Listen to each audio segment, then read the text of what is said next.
Potatranské múzeum v Poprade si v týchto dňoch pripomína 200. výročie založenia farbiarskej dielne Franovnici a 50. výročie ukončenia jej činnosti.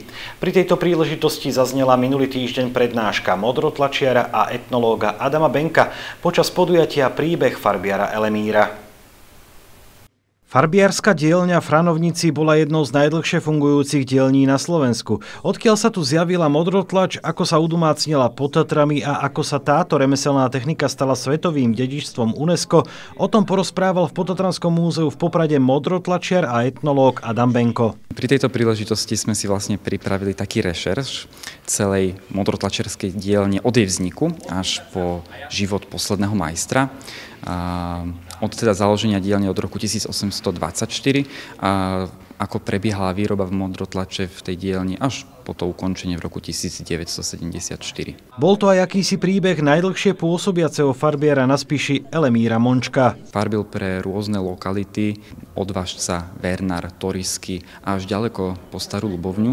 Ľudia boli s jeho výrobkami veľmi spokojní, pretože ovládal dokonca aj veľmi zložité techniky farbenia, napríklad štvorfarebnú tlač, a okrem toho, že robil tú klasickú, bielomodrú, tak robil aj rôzne odtiene tmavej modrej, bordovej, tmavozelenej, ktoré boli práve u nás na Spiši veľmi žiadané. Smrťou posledného majstra trnku ostalo na Slovensku od roku 2011 modrotlačiarenské ticho a tejto technike sa niekoľko rokov nikto nevenoval. Aj v dnešnej dobe však svitá na lepšie časy. Dnes už je to trošičku inak.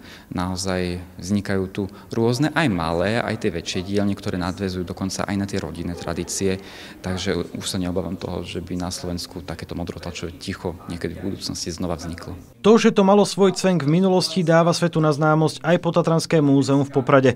Jeho zbierkový fond týkajúci sa modrotlače je naozaj bohatý. V našom depozitári sa nachádza množstvo modrotlačových fóriem, ktoré prezentujú rôzne aspekty obliekania a módy vlastne na Slovensku, v rámci Slovenska, ale aj tiež mnoho fóriem s rôznymi geometrickými tvármi, zobrazeniami rastlinstva alebo aj zvieracie motívy. A taká najvzácnejšia je forma, ktorá sa nachádza v expozícii a prezentuje vzkriesenie.